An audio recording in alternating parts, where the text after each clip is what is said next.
Hi there. This is Mike Sweeney from sabercoaching.com with another spark moment in my life. This happened right around the time I transitioned from the military to corporate life. And my time in the military was basically riding around on M1A2 Abrams tanks for 5 years. And my transition to corporate didn't go as planned. I thought everything was going well. I was hitting all the production numbers. I was helping decrease waste. I was decreasing cost per case. I was increasing productivity. I was hitting all the numbers. And I felt like the crew respected me. And a job opening opened up for a promotion to manager, and I put my hat in the ring, figuring I was a lock. And a couple days later, the HR director called me into her office, and she wanted to talk. I figured it was about figuring what kind of color curtains do I want in the room, or what kind of desk do I want for my shiny new office. It was not that kind of conversation. She said, "You know, Mike, there were several people who have come in and lobbied for you not to get this promotion." That took me a moment. She said, "And one of them was your boss." And I was shocked. I mean, I felt like I was getting great results. I felt like people respected me.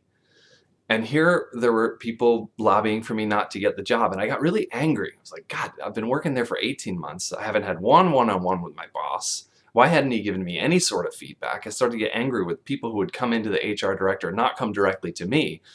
And I started to get really frustrated. And I had a moment where I centered on the word several. And I said, so there were several people that talked to her. And I wonder what they said. And I wonder maybe what I'm doing. And she, to her credit, this HR director caught this reflective moment. And she said, "You know, Mike, I see that you have 3 doors that you can walk through. Door number 1 is you look at this feedback and you say, you know what, maybe there's some validity to it. Maybe I need to take a moment and pause and find out what they're saying, learn a little bit more, and grow as a leader, and you have a great future here at the company." She said, door number 2 is you say, you know what, this is ridiculous. My boss isn't helping me grow. He isn't giving me feedback. People are undercutting me and going to the HR director's office, not talking directly to me, and take your talents elsewhere. And Mike, you are talented, and I think you'll do well no matter where you go. And she said, number 3, there really isn't a door number 3. And I remember just pausing at that moment. I think there was more to that conversation, but those are the things that really stuck.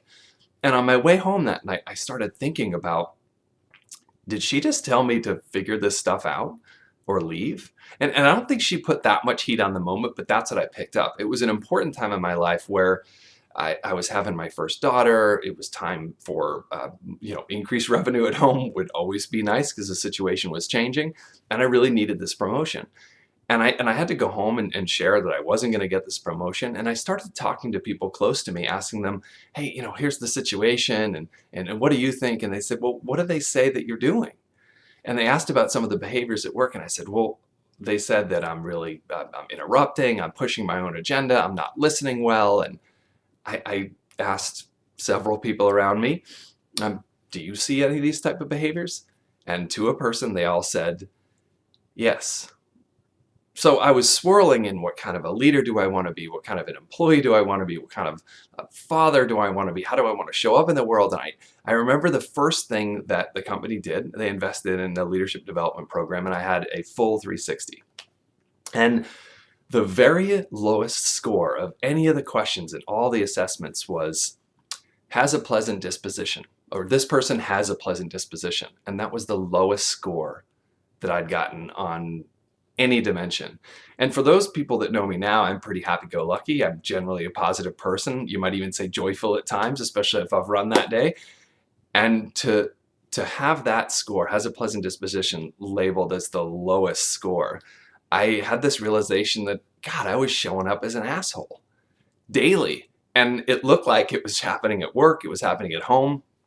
And I decided that this has got to change. And I've been on a 20-year journey of changing how I show up in the world, figuring out how to listen better, figuring out all the things that make me a better leader at work and a better member of my family. And I can safely say that I'm not an asshole anymore, at least most of the time. And I can safely say that I'm getting better every day. But maybe you've had a moment like this as well, where you've had a spark. You've had some feedback that has been challenging. And if you have, I'd love to hear about it in the comments, or just reach out directly. I'm starting to do more of these videos, so go ahead and subscribe. And love to hear from you. Have a good one.